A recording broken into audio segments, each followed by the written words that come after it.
கர்த்தருடைய பரிசுத்த நாமத்திற்கு மகிமை உண்டாவதாக. அருமையான பாடலுக்காக மகள் பழனிக்கு நன்றி சொல்கிறேன். மகளை தேவன் ஆசீர்வதிப்பாராக. இந்த 10 நாட்கள் ஜெபம் என்ற இந்த கூட்டங்களில் தேவனுடைய பெரிய தயவினால் இன்றைக்கு 4ஆம் நாள் கூட்டமாக நம்ம எல்லாரும் கூடி வந்திருக்கிறோம். இன்று காலையில் நாம் 3வது கட்டளையை படிப்பதற்கு தேவன் உதவி செய்தார். இந்த இரவு வேளையில் புதிய வாரத்தின் ஆரம்பத்தில், இந்த வாரத்தின் 1ஆம் நாள் ஆரம்ப வேளையில் நாம் தொடர்ந்து இந்த 10 கட்டளைகளை தியானிக்க இருக்கிறோம். நம்முடைய தியானத்திற்குரிய தலைப்பு, பொதுவான தலைப்பு 10 கட்டளைகள். குறிப்பிட்ட தலைப்பு, இன்றைக்குரிய தலைப்பு என்னவென்றால், வேதாகம ஓய்வு நாள் எது? Which is the Bible Sabbath. தலைப்பு நல்லா கவனிக்கணும். Which is the Bible Sabbath, which is the Christian Sabbath. அப்படின்னா எல்லாரும் பொதுவாக ஞாயிற்றுக்கிழமை அப்படின்னு சொல்லிடுவாங்க, அப்படி தானே? பைபிள் சாபத் எது? பைபிளில் சொல்லப்பட்டிருக்கிற ஓய்வு நாள் எது? வேதாகம ஓய்வு நாள் எது? கவனத்துக்குரிய வேத பகுதி யாத்திராமத்தில் 20வது அதிகாரம் 8 - 11 வசனங்கள். ஓய்வு நாளை பரிசுத்தமாய் ஆசரிக்க நினைப்பாயாக. 6 நாளும் நீ வேலை செய்து உன் கிரியைகளை எல்லாம் நடப்பிப்பாயாக.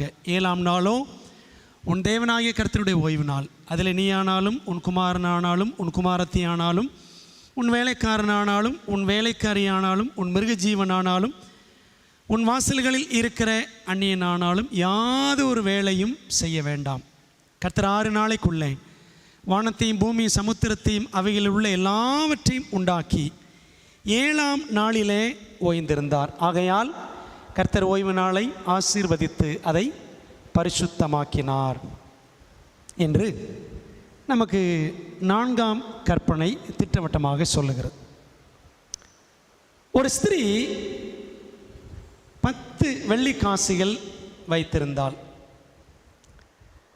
அதில் ஒன்று தொலைந்து விட்டது.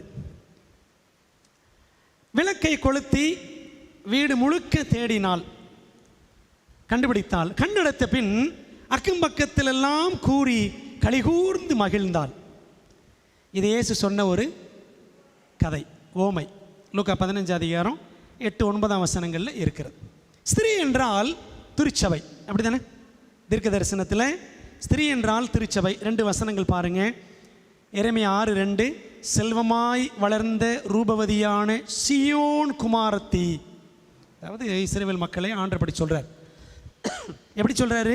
சீயோன் குமாரத்தி. ஆண்டவர் தம்முடைய இஸ்ரவேல் ஆகிய சபையை பற்றி சொல்லும் பொழுது சீயோன் குமாரத்தி ஸ்திரீ கோப்பிட்டு சொல்லுகிறார்.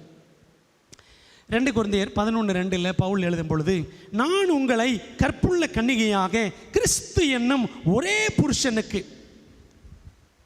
ஒப்பு கொடுக்க நியமித்தபடியால் அப்படின்னு வாசிக்கிறோம். அப்போ கிறிஸ்து என்ற புருஷனுக்கு சபை எப்படின்னு சொல்லியிருக்கு? கன்னிகை, ஸ்திரீக்கு ஒப்பிட்டு இருக்கிறது. ஆகவே ஸ்திரீ என்றால் திருச்சபை. 10 வெள்ளி காசு என்றால் 10 கட்டளைகள். சரிங்களா? சங்கீதம் 119:72 வாசிக்கிறோம், அநேகமாயிரம் பொன் வெள்ளியை பார்க்கிலும் நீர் விளம்பின வேதமே எனக்கு நலம். வேதம் அப்படின்னா இங்கிலீஷில் லான்னு போட்டிருக்கும், சரிதானே? 10 கட்டளை. 10 வெள்ளி காசுனா 10 கட்டளைகள். ஒன்று தொலைந்தது என்றால் ஸ்திரீனா யாரு? சபை, திருச்சபை ஒரு கட்டளையை தொலைத்து விட்டது. யாக்கோபு 2:10 வாசிக்கிறோம், ஒரு நியாயப்பிரமாணம் முழுவதையும் கை கொண்டிருந்து ஒன்றிலே தவறினால் எல்லாவற்றிலும் குற்றவாளியாக இருப்பான் என்று வாசிக்கிறோம். அப்போது ஒரு வெள்ளிக்காசை தொலைச்சிட்டு இன்றைக்கு பெரும்பான்மை திருச்சபை குற்றவாளியாக உட்கார்ந்திருக்கிறது. விளக்கை கொளுத்தி அவள் தேடினாள். விளக்கு என்றால் என்னது? நம்முடைய வசனம் என் கால்களுக்கு தீபமும் என் பாதைக்கு வெளிச்சமாக இருக்கிறது. சங்கீதம் 119, 105. விளக்கு என்றால் தேவனுடைய வார்த்தை. வீடு முழுக்க தேடினாள். வீடு என்றால் என்னது? 1 தீமோத்தேயு 3:15 வாசிக்கிறோம், வீடு என்பது தேவனுடைய வீடு என்பது திருச்சபையை குறிக்கிறது. இந்த வசனத்தில் நீ படித்து பார்த்துக்க. திருச்சபை தேவனுடைய வீடு. ஸ்திரீனாலும் திருச்சபை தான், தேவனுடைய வீடுனாலும் ஆண்டுடைய திருச்சபை தான். தேவனுடைய வீடாகிய தேவனுடைய திருச்சபைக்குள்ளேயே பெரும்பான்மை கிறிஸ்தவம் தொலைத்து விட்டிருக்கிற ஒரு வெள்ளிக்காசு, ஒரு கட்டளை எது என்பதை வேதம் என்னும் வெளிச்சத்தில், கட்டளையே விளக்கு, வேதமே வெளிச்சம், நீதிமொழிகள் 6:23 வாசிக்கிறோம். வேதத்தின் வெளிச்சத்தில் ஸ்திரீ தொலைத்து விட்ட அந்த ஒரு வெள்ளிக்காசு எது என்று நம்ம என்ன செய்ய போகிறோம்? படிக்க போகிறோம். ஜெபம் பண்ணுமா? என் நல்ல பிதாவே, இந்த நாளில் வேதாகம ஓய்வு நாள் எது அப்படின்னு படிக்க போகிறோம்ப்பா. கர்த்தர் எங்களோடு பேசும். இந்த 4ஆம் கட்டளை கர்த்தர் திருவாய் மலர்ந்து கூறியிருக்கிற மிக முக்கியமான கட்டளை. ஆண்டவரே, இதை நாங்கள் கருத்தாய் கற்றுக்கொள்ள கர்த்தருடைய ஆவியானவர் எங்களுக்கு உதவி செய்யும். ஆண்டவர், அநேகர் இந்த சத்தியத்தை கேட்டு உம்மண்டை திரும்ப, மெய்யான உம்முடைய பரிசுத்தத்திலே பங்கு பெறுவதற்கு திரும்ப கர்த்தர் உதவி செய்யும். எங்களோடு பேசும். கர்த்தாவை சொல்லும் அடியார்கள் கேட்கிறோம். நீர் பெருகவும் நாங்கள் சிறுகவும் உதவி செய்யும். இயேசுவின் மூலம் ஜெபிக்கிறோம் நல்ல பிதாவே, ஆமென். ஒவ்வொரு கட்டளையின் தொடக்கம், ஒவ்வொரு கட்டளையும் எப்படி தொடங்குது இங்கிலீஷில் அப்படின்னு பார்த்தோன்னா, 10 கட்டளைகளில் 4ம் 5ம் தவிர மற்ற 8 கட்டளைகளுமே நெகட்டிவாக தான் தொடங்கும். சரிங்களா? எதிர்மறையாகவே தொடங்கும். thou shalt not, thou shalt not, thou shalt not, அப்படி தான் தொடங்கும்.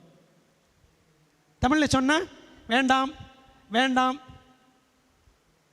செய்யாதிருப்பாயாக செய்யாதிருப்பாயாக, அப்படி தான் இருக்கும். சரிங்களா? ஆனால் 2 கட்டளைகள் தான் நெகட்டிவாக இருக்காது. சரிங்களா? அப்போ 8 கட்டளைகள் எதிர்மறையாகத்தான் ஆங்கிலத்திலே தொடங்குகிறது, தமிழிலே எதிர்மறையாகத்தான் முடிகிறது. சரிங்களா? அப்போது பாசிட்டிவாக இருக்கக்கூடிய கட்டளைகள் 4ம் 5ம் தான். இப்போ பாருங்களேன், இதை கேட்டுட்டு ஏடா என்னப்பா அதை செய்யாத இதை செய்யாத இப்படி சொல்லக்கூடிய கட்டளைகளும் தேவையா அப்படின்னு தான் நிறைய பேர் சொல்கிறாங்க. இதை செய்யாத அதை செய்யாத, அதை பண்ணாத இதை பண்ணாத, இங்கே போகாத அங்கே போகாத, என்ன ஆண்டவர் இப்படிலாம் சட்டம் போட்டுட்டு இருக்கிறார் அப்படின்னு நிறைய பேர் சொல்லுவாங்க. நம்மளாம் புதிய ஏற்பாட்டின் காலத்தில் இருக்கங்க, நமக்கு அன்பு போதும் அப்படின்னு கிருபையின் காலத்தில் இருக்கிறோம், கிருபை போதும். அப்போ பழைய ஏற்பாட்டு காலத்தில் கிருபை கிடையாதா? சரிங்களா? அப்போது பழைய ஏற்பாட்டு காலத்திலலாம் அன்பு கிடையாதா? யோசிப்பது இல்லை. இப்படி நெகட்டிவாக பேசக்கூடிய, அதை செய்யாத இது செய்யாது என்று சொல்லும் கட்டளைகள் நமக்கு தேவைதானா என்று நாம் தத்துவம் பேசாமல் அதை, இந்த கற்பனைகளை பார்க்க வேண்டிய பிரகாரமாக நாம் பார்க்க பழகிக்கொள்ள வேண்டும். ஆண்டவர் எப்படி சொல்கிறாரு அப்படின்னா, மகனே மகளே, மற்றவர்களுக்கு உலகமே முதலிடம், என் பிள்ளைகளாகி நீங்களும் அப்படி செய்ய வேண்டாம். உலகத்தார் கொலையும் களவும் விபச்சாரமும் செய்யலாம், என் ஜனமாகிய நீங்களோ அப்படி செய்ய வேண்டாம் என்று தேவன் கரிசனையோடு கட்டளையிட்டிருப்பதாக நம்ம என்ன பண்ணணும்? பாசிட்டிவா கட்டளைகளை எடுத்துக்கொள்ள பழக வேண்டும். இதில் 5வது கட்டளை, 5ஆம் கட்டளை குடும்ப சம்பந்தமானது. அப்படி தானே? ஹானர் அப்படின்னு தொடங்குது. Honour your father and your mother. நாளைக்கு இது படிப்போம். எல்லா குடும்பங்களும், குறிப்பாக அந்த பிள்ளைங்க, சின்ன பிள்ளைங்க, வாலி பிள்ளைங்க எல்லோரும் கண்டிப்பாக கேட்க வேண்டிய ரொம்ப முக்கியமான ஒரு, குடும்பங்களுக்கு ஏற்ற ஒரு நல்ல ஒரு பாடம். ஆகவே அந்த 5வது கட்டளை ஹானர் என்று ஆங்கிலத்திலும் உன் தேவனாகிய கர்த்தர் என்று தமிழிலும் தொடங்குகிறது. ஆனால் ஒரே ஒரு கட்டளை மட்டும்தான் எப்படி தொடங்குது? ரிமெம்பர் என்று 10 கட்டளைகளில் ஒரு கட்டளை மட்டும்தாங்க ரிமெம்பர் அப்படின்னு தொடங்கு. பாருங்கள், 5வது கட்டளை honour thy father and mother, உன் தேவனாகிய கர்த்தர். இங்கிலீஷில் பாருங்கள், 4வது கட்டளை மட்டும்தான் remember the Sabbath day to keep it holy, நினைப்பாயாக. வேறு எந்த கட்டளையிலுமே ஆண்டவர் ரிமெம்பர், நினைப்பாயாக அப்படின்னு சொல்லவே ஒரே ஒரு கட்டளையில் தான் அவர் சொல்லுகிறார். அது 4ஆம் கட்டளை மட்டுமே. மறந்ததைத்தான் நினைக்க வேண்டும், தொலைந்து போனதைத்தான் நினைக்க வேண்டும், அப்படிதானே? ஏற்கனவே இருந்ததைத்தான் நினைக்க வேண்டும்.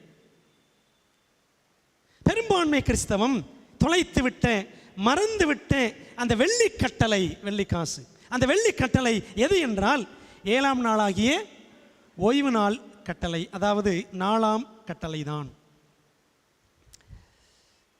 பைபிள் சொல்லுது, யாத்திராகமம் 20:10, உன் தேவன் 7ஆம் நாளோ உன் தேவனாகிய கர்த்தருடைய ஓய்வு நாள் அப்படின்னு வாசிக்கிறோம். ஆண்டவர் தான் சொல்றார். அதை 7ஆம் நாள் எந்த நாள்? சனிக்கிழமையா ஞாயிற்றுக்கிழமையா? இந்த பிரச்சனை வருன்றதுக்காகவே இந்த 10 கட்டளைகள் பற்றி கப்பு சுப்புன்னு இருப்பாங்க, வாயே திறக்க மாட்டாங்க. பார்த்துருக்கீங்களா? பெரும்பான்மை சபைகளில் பைபிள் காலத்தில் கிழமைகள் எதுவும் இருக்கவில்லை. இப்போ தான் நம்ம ஞாயிற்றுக்கிழமை, திங்கக்கிழமை, செவ்வாய்க்கிழமை சொல்லிட்டு இருக்கிறோம். பைபிள் காலத்தில் வாரத்தின் 1ஆம் நாள், 2ஆம் நாள், 3ஆம் நாள், 4ஆம் நாள், 5ஆம் நாள், 6ஆம் நாள் அல்லது ஆயத்த நாள், 7ஆம் நாள் அல்லது ஓய்வு நாள் என்றுதான் வார நாட்கள் அழைக்கப்பட்டன. பைபிளில் அப்படித்தான் இருக்கு. அப்படியானால் எப்போ வந்துச்சு இந்த கிழமைகள்லாம் அப்படின்னா, ஜூலியஸ் சீசர், ரோம சக்கரவர்த்தியான அந்த ஜூலியஸ் சீசர் காலத்தில் இருந்து தான், சரிங்களா, இந்த கட்டளைகள்லாம் இந்த கிழமைகள் எல்லாம் புழக்கத்திற்கு வந்தது. இன்றைக்கி நம்ம பின்பற்றக்கூடிய கிழமைகள், நமக்கு வைத்திருக்கிற ஆங்கில மாதங்களின் பெயர்கள் ஜானூஸ், ஜனவரி. ஜானூஸ் என்றது ஒரு ரோம தேவதை, 2 தலை இருக்குமா அப்படின்னு சொல்லுவாங்க. அங்கே ஒரு தலை பார்த்துக்கிட்டு இருக்கும், இங்கே ஒரு தலை பார்த்துக்கிட்டு இருக்கும், ஜானூஸ். அப்போது ஒரு வருஷத்தில் நுழையும் பொழுது பழைய வருஷத்தை பார்க்குறோம், புது வருஷத்தை நோக்கிறோம் அப்படின்னு சொல்லிட்டு என்ன வச்சாங்களாம், ஜனவரின்னு வச்சாங்களாம், ஜானூஸ். ஃபெப்ருவா அப்படின்றது ரோம தேவதை, ஃபெப்ரவரி அப்படின்னு வச்சாங்க. அகஸ்டஸ் சீசர் அவர் ஞாபகார்த்தமாக ஆகஸ்ட்னு வச்சாங்க. ஜூலியஸ் சீசர் அவர் ஞாபகார்த்தமாக ஜூலைன்னு வச்சாங்க. பார்த்தீங்களா? இப்போ வச்சிருக்கிற மாதங்களும் நமக்கு இருக்கிற கிழமைகளும் எல்லாமே எங்கேருந்து வந்துச்சு? எல்லாமே ரோமாபுரி தான். இதை நம்ம மனதில் வைத்து கொள்ள வேண்டும். ஏன்னா நம்மகிட்ட கேள்வி கேட்பாங்க, நீங்கள் என்ன இந்த கிழமைன்றீங்க, பைபிளில் கிழமை இருக்கா? பைபிளில் கிழமை இல்லை. அப்போ எப்படி எது வேதாகம ஓய்வு நாள் என்று நாம் அறிந்து கொள்வது? வேதாகமமே நமக்கு பதிலை தரும். இயேசுவானவர் உயிர்த்தெழுந்த நாள், இயேசுவான உயிர்த்தெழுந்த நாள் எந்த நாள் சொல்கிறாங்க? வாரத்தின் 1ஆம் நாள் தான் சொல்கிறாங்க. அப்படி தானே கேள்விப்படுறோம், அப்படி தான் எல்லாருமே சொல்கிறாங்க. சரி, மற்ற 28:1, மார்க் 16:1, லூக்கா 24:1, யோவான் 20:1, 20:9, இந்த மாதிரி நிறைய வசனங்கள் படித்தோன்னா வாரத்தின் 1ஆம் நாளில் தான் அதிகாலையில் இவர் உயிர்த்தெழுந்தார் என்று பைபிள் நமக்கு இயேசு கிறிஸ்து உயிர்த்தெழுதலை பற்றி திட்டவட்டமாக சொல்லுகிறது. அவர் உயிர்த்தெழுந்தது வாரத்தின் 1ஆம் நாள் என்றால், அவர் மரித்து அடக்கம் பண்ணப்பட்டது பைபிள் என்ன சொல்லுது? 6ஆம் நாள் அல்லது ஆயத்த நாளில் அவர் சரீரத்தை சிலுவையிலிருந்து இறக்கி கல்லறையில் வைத்தார்கள், அல்லது வெள்ளிக்கிழமை. அதனால தான் புனித வெள்ளியே கொண்டாடப்படுகிறது. சரிதானே? அதனால தான் புனித வெள்ளியே. 7ஆம் நாளில் இயேசு கல்லறையில் மரணத்திலும் ஓய்ந்திருந்தார்.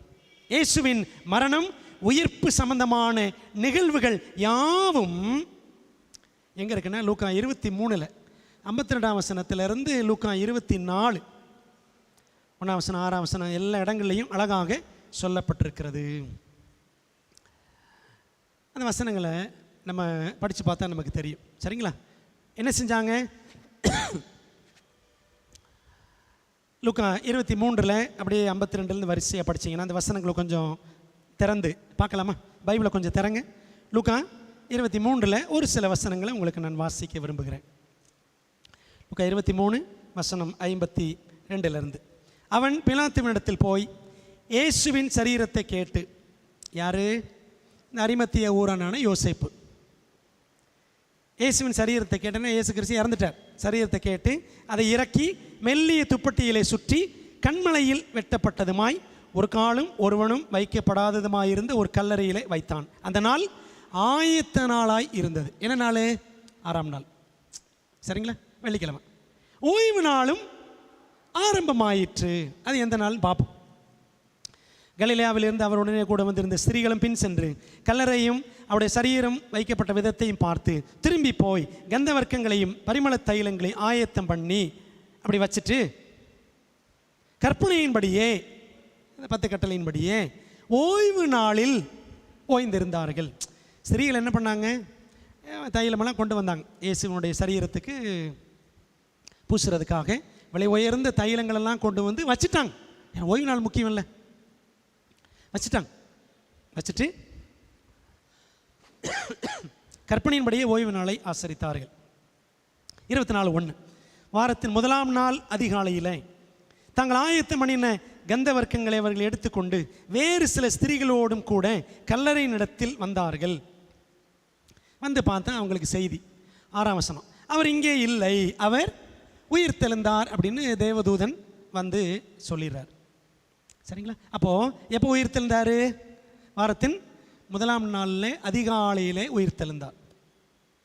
அவர் இப்படி அதிகாலையிலே வாரத்தின் 1ஆம் நாள் உயிர் தெழுந்ததை என்னன்னு சொல்கிறாங்க? உயிர் தெழுதல் ஞாயிறு, ஈஸ்டர் சண்டே அப்படின்னு சொல்கிறாங்க. அப்போ வாரத்தின் 1ஆம் நாள் ஈஸ்டர் சண்டே அப்படின்னா 7ஆம் நாள் எங்கே தான் வரும்? 7ஆம் நாள் சனிக்கிழமையில் தான் வரும். அப்படி தான் வரும் தெரியும். ஏற்றுக்கொள்கிறதுக்கு மனசு கஷ்டமாக இருக்கு.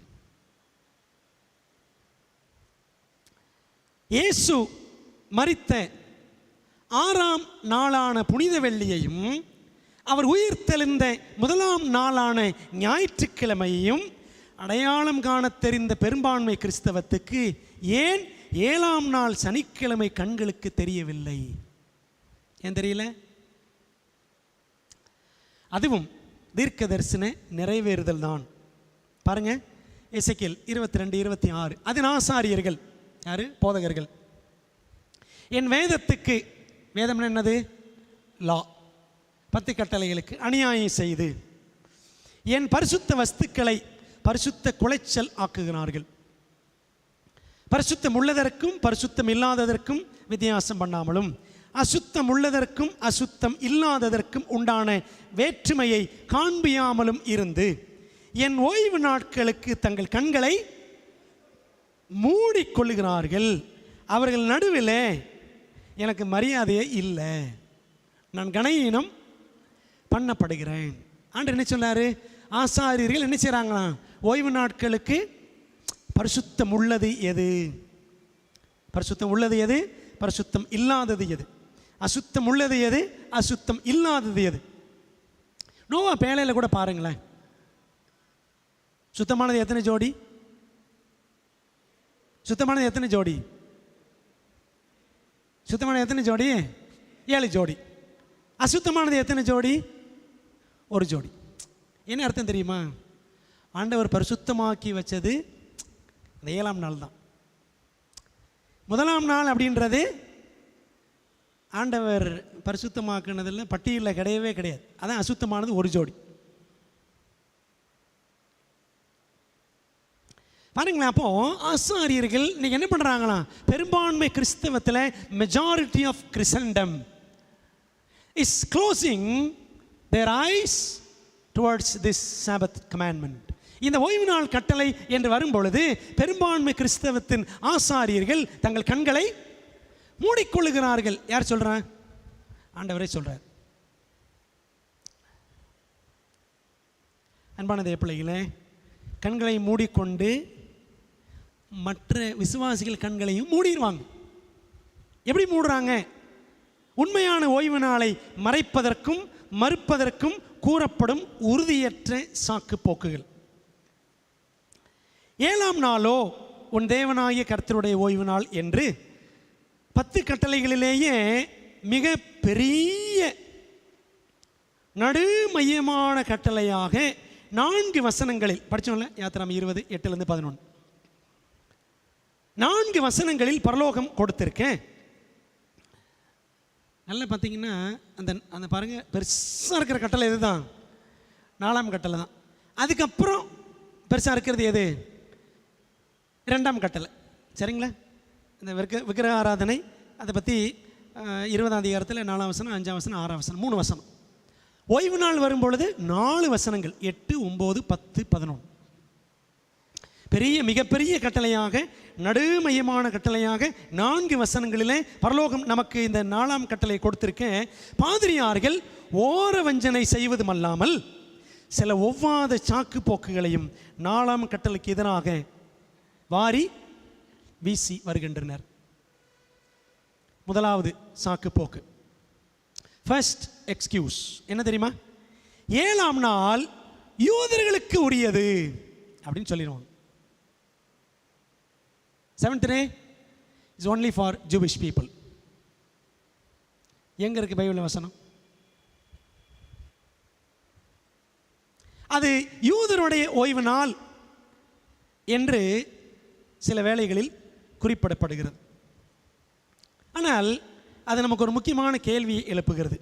யூதர்கள் தோன்றுவதற்கு 2500 ஆண்டுகளுக்கு முன்பாகவே ஏதேன் தோட்டத்திலிருந்து வந்த ஓய்வு நாள் எப்படி யூதருடைய ஓய்வு நாள் ஆகும்? சரிங்களா? ஏன்னா ஆதாம் யூதனா? ஆணும் பெண்ணுமாக அவர்களை உண்டாக்கினார், மனுஷனை உண்டாக்கினார், அவன் விழா எலும்பை எடுத்து மனுஷியை உண்டாக்கினார். அப்படித்தான் இருக்கு. யூதனை உண்டாக்கினார், அந்த ஆதாம் என்ற யூதன் இடுப்பிலிருந்து ஒரு எலும்பெடுத்து ஒரு யூத பெண்ணை உண்டாக்கினார் அப்படின்னு பைபிள் சொல்லலை. சரிங்களா? அப்போ இது ஒரு முக்கியமான கேள்வி. இது ஒரு முக்கியமான கேள்வி. 7ஆம் நாள் ஓய்வு நாள் யூதர்களுக்கான நியமம் அல்ல. அதனால தான் ஆண்டவர் இயேசு கிறிஸ்து மத்தேயு 2 மார்க் 2 அதிகாரம் 27, 28 பாருங்க. பின்பு அவர்களை நோக்கி, மனுஷன் ஓய்வு நாளுக்காக உண்டாக்கப்படவில்லை, ஓய்வு நாள் மனுஷனுக்காக உண்டாக்கப்பட்டது. ஓய்வு நாள் யூதருக்காக உண்டாக்கப்பட்டதுன்னு ஆண்டவர் சொல்லலை. அவரே யூதன் தான், அப்படி தானே? அது முழு மனுக்குலத்துக்கான நியமம் என்று இயேசு அழகாக மார்க் 2:27 சொல்லி வைத்திருக்கிறார். அப்போது முதல் சாக்கு போக்கு அடி வாங்கிறது. 7ஆம் நாள் யூதர்களுக்குரிய நாள் அல்ல, முழு மனுக்குலத்துக்கும் உரிய ஓய்வு நாள். 2வது சாக்கு போக்கு என்ன தெரியுமா? ஓய்வு நாள் சிலுவையில் ஒளிந்து விட்டது அப்படின்னு சொல்லுவாங்க. 7ஆம் நாள் ஓய்வு நாள் யூதர்களுடைய சடங்காச்சாரங்களில் ஒன்று என்று சிலர் வாதாடுவாங்க. சடங்காச்சார பிரமாணங்கள் சிலுவையில் ஒழிக்கப்பட்டன என்று பவுல் கூறியிருப்பது உண்மைதான், அதெல்லாம் இல்லைன்னே சொல்லலை. கொலோசியர் 2 அதிகாரம் 13 17 வசனங்கள் படித்தோன்னா, கொலோசியர் 2 அதிகாரம் அந்த வசனத்தை படிக்கிறேன். 13 உங்கள் பாவங்களினாலேயும் உங்கள் மாம்ச விருத்த சேதனம் இல்லாமையினாலேயும் மரித்தவர்களாயிருந்த உங்களையும் அவரோடு கூட உயிர்ப்பித்து அக்கிரமங்கள் எல்லாவற்றையும் உங்களுக்கு மன்னித்து நமக்கு எதிரடையாகவும் கட்டளைகளால் நமக்கு விரோதமாகவும் இருந்த கையெழுத்தை குலைத்து அதை நடுவில் இராதபடிக்கு எடுத்து சிலுவையின் மேல் ஆணி அடித்து துரைத்தனங்களையும் அதிகாரங்களையும் உரிந்து கொண்டு வெளியரங்கமான கோலமாக்கி அவைகளின் மேல் சிலுவையிலே வெற்றி சிறந்தார். ஆகையால் போஜனத்தையும் பானத்தையும் குறித்தாவது பண்டிகை நாளையும் மாத பிறப்பையும் ஓய்வு நாட்களையும் குறித்தாவது ஒருவனும் உங்களை குற்றப்படுத்தாதிருப்பானாக. அவைகள் வருங்காரியங்களுக்கு நிழலாய் இருக்கிறது, அவைகளின் பொருள் கிறிஸ்துவை பற்றினது. அப்படி இந்த வசனத்தை எடுத்து உல்டாவா ஒரு விளக்கம் கொடுத்து, ஆண்டவர் சிலுவையிலே மரித்த பொழுது நமக்கு விரோதமாக இருந்த கட்டளைகள் எல்லாத்தையும் ஒழிச்சிட்டாரு. 10 கட்டளை நமக்கு விரோதமானதா? கேள்வி. 10 கட்டளைகள் மனுக்குலத்துக்கு விரோதமானதா? இல்லை. ஏன்னா ஆண்டவர் சொல்லிட்டாரு, ஓய்வு நாள் மனுஷனுக்காக உண்டாக்கப்பட்டது. அப்போ எது விரோதமானது? இந்த பழைய ஏற்பாட்டில் இருந்த இந்த எல்லா சடங்காச்சர் பிரமாணம் கையெழுத்து மோசே எழுதி வச்சார், அப்படி தானே? நீங்கள் படித்து பாருங்கள். உபாகமம் 31 அதிகாரத்தில் படித்து பார்த்தீங்கன்னா மோசே ஒரு புஸ்தகத்தில் எழுதி வச்சார் அப்படின்னு இருக்கும். அதான் கையெழுத்து. அது எங்கே வச்சாங்கன்னா பெட்டிக்கு வெளியில், பெட்டிக்கு பக்கத்தில் வச்சாராம். அந்த வசனத்தை படிச்சிருவோம். இப்போ நமக்கு இன்னும் கிளியர் ஆயிரும். உபாகமம் 31 அதிகாரம் எடுப்போம். உபாகமத்தில் 31 அதிகாரம் வாசிக்கிறேன் பாருங்களேன். 31 அதிகாரத்தில் 24 இருந்து, மோசே இந்த நியாயப்பிரமாணத்தின் வார்த்தைகள் முழுவதையும் ஒரு புஸ்தகத்தில் எழுதி முடித்த பின்பு, அவர் ஒன்று எழுதி வைக்கிறார். முடித்த பின்பு மோசே கர்த்தருடைய உடன்படிக்கை பெட்டி சுமக்கிற லேவியரை நோக்கி, நீங்கள் இந்த நியாயப்பிரமாண புஸ்தகத்தை எடுத்து அதை உங்கள் தேவனாய கர்த்தருடைய உடன்படிக்கை பெட்டியின் பக்கத்திலே வையுங்கள், அங்கே அது உனக்கு விரோதமான சாட்சியாக இருக்கும். பார்த்தீங்களா, 10 கட்டளை ஆண்டவர் எங்கேயுமே உனக்கு விரோதமான சாட்சின்னு சொல்லலை. எது விரோதமான சாட்சி? மோசே ஆண்டவர்கிட்ட வாங்கி கையினால் ஒரு புஸ்தகத்தில் எழுதி பெட்டிக்கு பக்கத்தில் வச்சாரே, அதுதான் விரோதமான சாட்சி. சரிங்களா? அப்போ அது எந்த பிரமாணம்? சடங்காச்சார பிரமாணம். நீ பாவம் செஞ்சிட்டியா, நீ இதை ஆடு வெட்டு, மாடு வெட்டு, புறாவை கொண்டு வா, மாவு கொண்டு வா, எண்ணெயை கொண்டு வா, திராட்சை ரசம் கொண்டு வா. சரிங்களா? அப்போ இது எல்லாமே யாரை தான் சுட்டி காட்டியது? இயேசு கிறிஸ்துவை சுட்டி காட்டியது. அப்போது இயேசு கிறிஸ்து அந்த ஆட்டுக்குட்டியாக, அந்த காளையாக, அந்த புறாவாக, அந்த மெல்லிய மாவாக, அந்த திராட்சை ரசமாக, அந்த எண்ணெயை போல அவர் என்ன பண்ணிட்டார்? அவர் வந்து பலியாகி விட்டார். அதனால் நிஜம் வந்ததுக்கப்புறம் நிழல் தேவையில்லை. ஆகவே இதெல்லாம் என்ன ஆயிடுச்சு? சிலுவையில் இயேசு மரித்த பொழுது சடங்காச்சார பிரமாணங்கள் எல்லாம் நமக்கு விரோதமாக இருந்ததெல்லாம் ஒளிந்து போயிற்று. சரிங்களா? ஓய்வு நாள் என்று எடுத்துக்கொண்டால் பைபிளில் 2 விதமான ஓய்வு நாட்கள் இருக்கிறது. ஒன்று வீக்லி சாபத், இன்னொன்று ஃபெஸ்டிவல் சாபத். ஒன்று வாராந்திர ஓய்வு நாள், இன்னொன்று வருடாந்திர ஓய்வு நாள். அதான் பண்டிகை ஓய்வு நாள் அப்படின்னு சொல்லுவாங்க. சரிங்களா? 7 பண்டிகைகள் இருந்துச்சு யூதர்களுக்கு. அந்த 7 பண்டிகைகளும் வருஷத்துக்கு ஒரு முறை வரும். அப்படி வரும்போதெல்லாம் அது பண்டிகை ஓய்வு நாள். அந்த ஓய்வு நாள் ஞாயிற்றுக்கிழமை வரும், திங்கக்கிழமை வரும், சனிக்கிழமை வரும், எப்படினாலும் வரும், எந்த நாள்னாலும் வரும். ஆனால் வாராந்திர ஓய்வு நாள் எப்போ தான் வரும்? வாரத்தில் ஒரு நாள் தான் வரும். அதான் ஆண்டவர் சொன்னார், 7ஆம் நாளோ உன் தேவனாய கர்த்தருடைய. அப்போ ஒளிஞ்சது வருடாந்திர ஓய்வு நாட்கள் தான், பண்டிகை ஓய்வு நாட்கள் தான் ஒளிந்ததே ஒழிய வாராந்திர ஓய்வு நாள் ஒழியவில்லை. பிரியமானவர்களே, அப்போ இந்த கொலோசியர் 2 அதிகாரம் 13-17 வசனங்களை எடுத்து தவறான விளக்கம் கொடுத்து என்ன செய்கிறாங்க? 7ஆம் நாள் ஓய்வு நாளுக்கு எதிராக இந்த வசனங்களை அர்த்தப்படுத்துகிறார்கள். பிரியமானவர்களே, சடங்காச்சார பிரமாணத்தோடு 7ஆம் நாள் ஓய்வு நாளும் ஒளிந்து போயிற்று என்பது தவறான, தேவனுக்கு, தேவனுடைய சத்தியத்துக்கு விரோதமான கருத்து. பிரியமானவர்களே, ஏன் ஆண்டவர் இந்த சடங்காச்சார பிரமாணத்தை கொடுத்தாரு? பாவத்தின் நிமித்தமாகவே சடங்காச்சார பிரமாணங்களை தேவன் இஸ்ரவேலரிடம் கொடுத்திருந்தார். ஆனால் பாவம் உலகத்தில் பிரவேசிப்பதற்கு முன்பதாகவே தேவன் தாமே 7ஆம் நாளிலே ஓய்ந்திருந்து ஆசீர்வதித்து அதை பரிசுத்தப்படுத்தினார். அப்படி தானே? பாவம் வர்றதுக்கு முன்னாடியே ஆண்டவர் எந்த ஓய்வு நாளை கொடுத்துட்டாரு? 7ஆம் நாள் ஓய்வு நாளை கொடுத்துட்டாரு. ஏதேன் தோட்டத்திலே. சடங்காச்சார பிரமாணங்களே எப்போ வந்துச்சு? பாவத்துக்கு பிறகு வந்துச்சு. பிரியமானவர்களே, அப்போ பாருங்கள், படைப்பின் வரலாற்றிலேயே ஓய்வு நாளை பற்றி ஆண்டு சொல்லிட்டார். 7ஆம் நாள் ஓய்வு நாளை பற்றி அதே மாதிரி 2 அதிகாரம் 2-3 வசனங்கள், தேவன் தாம் செய்த தம்முடைய கிரியையை 7ஆம் நாளிலே நிறைவேற்றி தாம் உண்டாக்கின தம்முடைய கிரியைகள் எல்லாம் முடித்த பின்பு 7ஆம் நாளிலே ஓய்ந்திருந்தார். தேவன் தாம் சிருஷ்டித்து உண்டு பண்ணின தம்முடைய கிரியைகள் எல்லாம் முடித்த பின்பு அதிலே ஓய்ந்திருந்தபடியால் தேவன் 7ஆம் நாளை ஆசீர்வதித்து அதை பரிசுத்தமாக்கினார். தெளிவாக சொல்லுது. ஆகவே இந்த 2வது சாக்கு போக்கும் தள்ளுபடி அல்லது தள்ளுபடி ஆகிறது, செல்லுபடி ஆகவில்லை. சரி, 3வது சாக்கு போக்கு என்ன சொல்றாங்க? இயேசுவின் உயிர்த்தெழுதல் நாளே ஓய்வு நாள். இயேசு கிறிஸ்து உயிர்த்தெழுந்தார் வாரத்தின் 1ஆம் நாளில். அதனால தான் அதை ஓய்வு நாளாக ஆசரிக்கிறோம். சரி, நல்லா தான் இருக்குது கேட்குறதுக்கு. பைபிளில் சப்போர்ட் இல்லையே, பைபிள் எங்கேயுமே அதுக்கு வசனமே கிடையாது. பிரியமானவர்களே, இயேசு மரணத்திலும் ஓய்ந்திருந்த 7ஆம் நாள் அல்ல, அவர் உயிர்த்தெழுந்த முதல் நாளே ஓய்வு நாள் என்றும் பலர் பரவலாக கூறுவது உண்டு. எப்படி விளக்கம் கொடுப்பாங்க தெரியுமா? 6ஆம் நாளில் ஆண்டவர் மனுஷனை படைச்சார். அவனை படைச்சதுக்கப்புறம் அவனுக்கு முதல் நாள் எது தெரியுமா அப்படின்னு சொல்லுவாங்க. 6ஆம் நாள் படைச்சார், 7ஆம் நாளில் ஆண்டவர் தான் ஓய்ந்திருந்தார். அவர் தான் ஓய்ந்திருந்தாரு. ஆதியாகமம் 2:2-3 வசனத்தில் இருக்குது. அப்போ அவனுக்கு எது ஓய்வு நாள் தெரியுமா? அந்த முதல் நாள் தான் ஓய்வு நாள் அப்படின்னு சொல்லுவாங்க. சரிங்களா?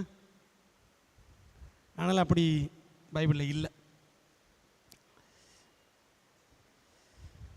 ஆனால் ஒரு ஆதாரம் காட்டுறாங்க. 1 கொரிந்தியர் 16:1-2 பரிசுத்தவான்களுக்காக சேர்க்கப்படும் தர்ம பணத்தை குறித்து நான் கலாத்திய நாட்டு சபைகளுக்கு பண்ணின திட்டத்தின்படியே நீங்களும் செய்யுங்கள்.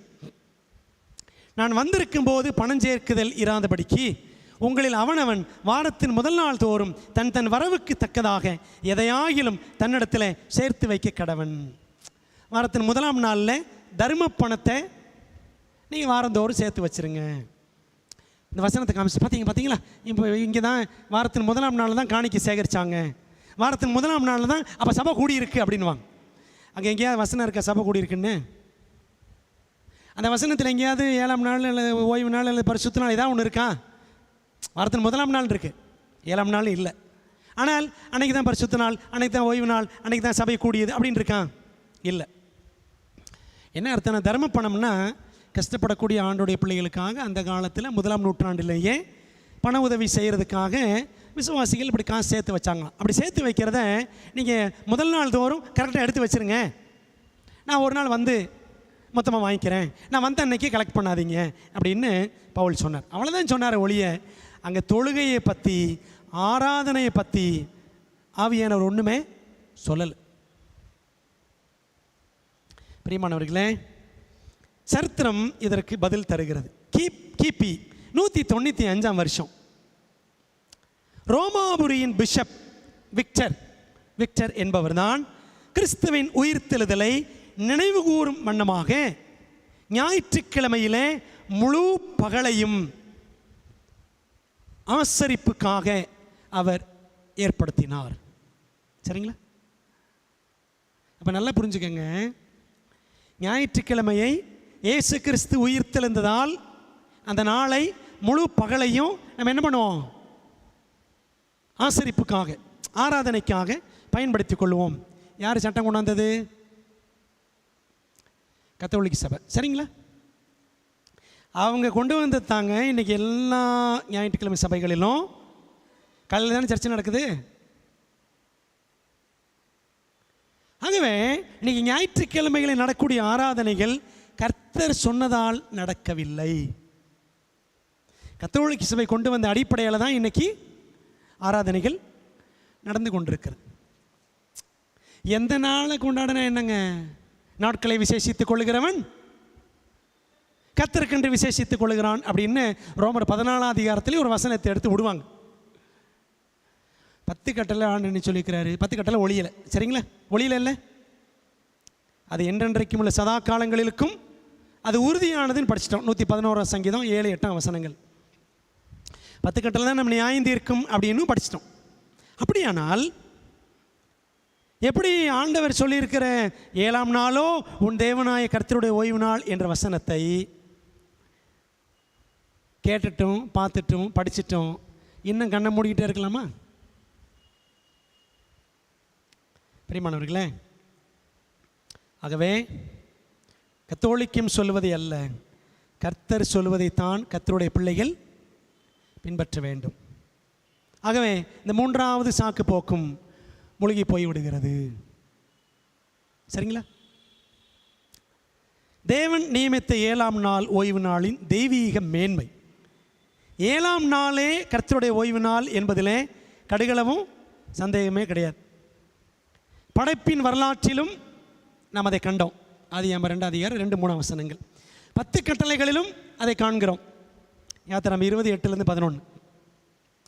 புதிய வானம் புதிய பூமியிலும் தேவனின் ஓய்வு நாள் 7ஆம் நாள் ஒளிந்து போகாதிருக்கும். ஏசாயா 66:22-23 வசனங்கள் பாருங்க. நான் படைக்க போகிற புதிய வானமும் புதிய பூமியும் எனக்கு முன்பாக நிற்பது போல உங்கள் சந்ததியும் உங்கள் நாமமும் நிற்கும் என்று கர்த்தர் சொல்லுகிறார். அப்பொழுது மாதந்தோறும் ஓய்வு நாள் தோறும் மாம்சமான யாவரும் எனக்கு முன்பாக தொழுது கொள்வார்கள் என்று கர்த்தர் சொல்லுகிறார். புதிய வான புதிய பூமியில் என்ன இருக்குமா? ஓய்வு நாள் இருக்கும். அப்படியானால் ஏதேன் முதல் ஏதேன் வரை ஓய்வு நாள் என்பது 7ஆம் நாளே என்பதை வேதத்தின் அடிப்படையில் எவராலும் மறுக்க இயலுமா? 7ஆம் நாள் தேவனுடைய படைப்பின் வல்லமைக்கு ஓர் அடையாளம். அது நம்ம 2:3 படித்தோம். ஆண்டவரே இந்த உலகத்தில் 6 நாட்கள் உலகத்தில் எல்லாம் படைச்சிட்டு 7ஆம் நாளில் என்ன படைச்சாரு? 7ஆம் நாளில் on the 7th day God created rest. God created rest. God created relationship with God. 7ஆம் நாளில் ஆண்டவர் ஓய்வை படைத்தார், இளைப்பாறுதலை படைத்தார். 7ஆம் நாளிலே மனுக்குலம் தேவனோடு கொண்டிருக்க வேண்டிய உறவை படைத்தார். God created rest and relationship. So remember. அதனாலே நினைப்பாயாக. வாரத்தில் 1ஆம் நாள் ஞாயிற்றுக்கிழமை ஒரு 2 மணி நேரம் சர்ச்சுக்கு போயிட்டு வெளியில் வந்த உடனே கறிக்கடையில் போய் கறியை வாங்கிட்டு வீட்டுக்கு போய் சமைச்சிட்டா ஓய்வு நாள் ஆயிருமா? அப்படியே பைபிள் ஆசிரியர் சொல்லுது ஓய்வு நாள் இல்லை. பிரியமானவர்களே, தேவனுடைய படைப்பின் வல்லமைக்கு ஓர் அடையாளம் 7ஆம் நாள். நான் தான் உலகத்தை படைத்தேன் என்பதற்கு ஒரு அடையாளமாக ஆண்டவர் ஓய்வு நாளை 7ஆம் நாளை வைத்திருக்கிறார். 7ஆம் நாள் தேவனுடைய பரிசுத்தமாக்கும் வல்லமைக்கு ஓர் அடையாளம். It's a sign for God's sanctifying power. It's a sign for God's creating power. அவர் எப்படி பரிசுத்தமாக்குற பாருங்களேன். எசேக்கியேல் 20:12 நான் தங்களை பரிசுத்தம் பண்ணுகிற கர்த்தர் என்று அவர்கள் அறியும்படிக்கு எனக்கும் அவர்களுக்கும் அடையாளமாக இருப்பதற்கான என் ஓய்வு நாட்களையும் அவர்களுக்கு கட்டளையிட்டேன். ஓய்வு நாள் என்பது இட்ஸ் நாட் ஜஸ்ட் 24 hours, ஏதோ ஒரு 24 மணி நேரம் அப்படி அல்ல. It's a day fully set aside for our relationship with God. அந்த நாள் முழுக்க தேவனோடு செலவழிப்பதற்காக ஒதுக்கப்பட்டிருக்கிற ஒரு உறவின் நாள். அவ்வளோதாங்க. போய் தூங்கிட்டு இருக்கக்கூடாது, போய் தூங்கிட்டு இருக்கக்கூடாது. 1/2 மணி நேரம் ரெஸ்ட் எடுக்க தப்பு கிடையாதுங்க. 1/2 நாள் ரெஸ்ட் எடுக்கிறது தான் தப்பு. நைட்டு 8 மணி நேரம் தூங்குறது நான் சொல்லலை.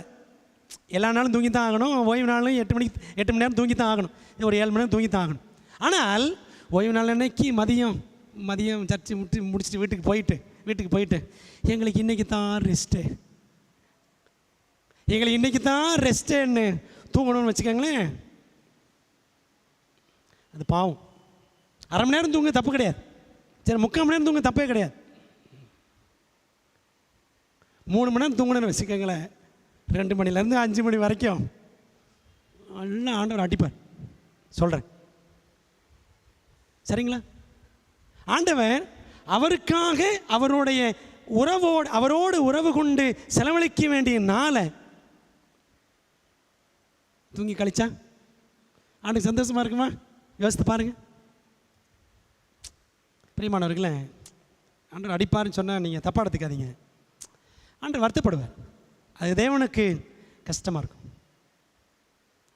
யாராவது சர்ச்சில் பிரசங்கம் பண்ணும்போது தூங்கினாலே எனக்கு கஷ்டமாக இருக்கும்ல, அப்படி தானே? அப்படியானால்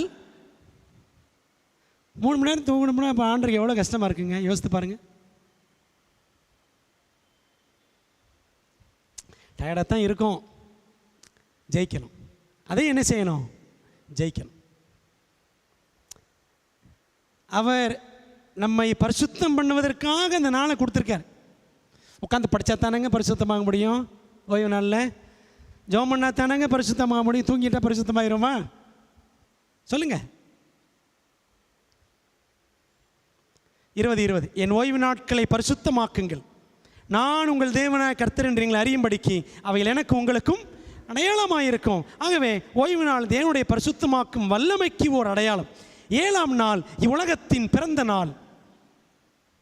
சரிங்களா? எப்படி பிறந்த நாள்? நம்ம 20:11 படிக்கிறோம். கர்த்தர் 6 நாளைக்குள்ளே வானத்தையும் பூமியும் சமுத்திரத்தில் உள்ள அவைகள் எல்லாவற்றையும் உண்டாக்கி 7ஆம் நாளிலே அவர் என்ன செய்தாராம்? அதை ஆசீர்வதித்து அதை பரிசுத்தமாக்கி அதில் அவர் ஓய்ந்திருந்தார். அந்த 7ஆம் நாளில் ஆண்டவர் என்ன பண்ணாராம்? ஆண்டவர் கொண்டாடினாராம். அதான் அடுத்த வசனம். தேவனே ஓய்ந்திருந்து பூரித்த நாள்.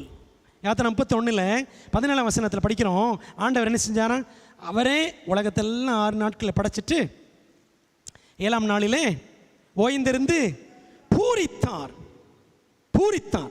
அது என்றைக்கும் எனக்கும் இஸ்ரவேல் புத்திரருக்கும் அடையாளமாயிருக்கும். 6 நாளைக்குள்ளே கர்த்தர் வானத்தை பூமி உண்டாக்கி 7ஆம் நாளிலே ஓய்ந்திருந்து பூரித்தார். ரிஃப்ரெஷ்ட். God refreshed. என்ன அர்த்தம் ரிஃப்ரெஷ்னா? தூங்கி எழுந்திருக்கிறது கிடையாது. அதை ரெஃப்ரெஷ்னு சொல்லுவோம். சாப்பிட்றதே ரெஃப்ரெஷ்மெண்ட்னு சொல்லுவோம். தேவனுடைய சமூகத்தில் நேரம் செலவழித்து எழுந்திருக்கிறோம் பார்த்தீங்களா? ஜெபித்து ஆண்டவரை துதித்து பாடி வேத வசனங்களை தியானித்து படித்து எந்திரிக்கிறோம் பார்த்தீங்களா? It is called spiritual refreshment. ஆவிக்குரிய பூரிப்பு. அந்த பூரிப்பு இருக்கா பிரியமானவர்களே? தேவ திட்டத்துக்கு அந்நியமான ஒரு நாளை ஆண்டவரின் நாளாக கருதுவது அநியாயம் அன்றோ? அப்படிதானே? இந்த வாரத்தின் 1ஆம் நாள் என்பது தேவ திட்டத்துக்கு அந்நியமான நாள். அந்த நாள் ஆண்டவர் பூரிக்கலை. பூரினா என்ன? பூரினா புஷ்ஷுன்னு ஆகிறது தான் பூரி. அப்படி தானே? ஆவிக்கிற வாழ்க்கையில் என்ன ஆகணும்? ஆவிக்கிற வாழ்க்கையில் எல்லாம் படித்து என்ன செய்யணும்? ஆவிக்கிற வாழ்க்கையில் கொழுக்கணும், வளரணும். சரிங்களா? அதான் அர்த்தம். தேவனோடு கொண்டிருக்கிற அந்த உறவில் குறையில்லாத அளவுக்கு நெருங்கி அவரிடத்தில் சேரும். கிறிஸ்து அப்படி தாங்க செஞ்சார். கிறிஸ்து அப்படி தான் செஞ்சார். ஓய்வு நாள் முழுக்க பாருங்கள், பயங்கர பிஸியாக இருப்பார் ஆண்டவர். ஏசு கிறிஸ்து அப்படி தானே?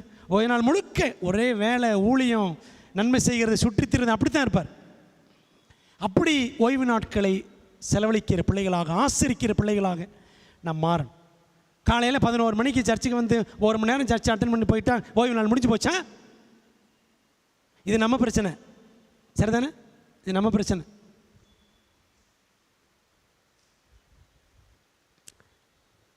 பிரியமான தேவ பிள்ளைகளே, அடுத்த கேள்வி.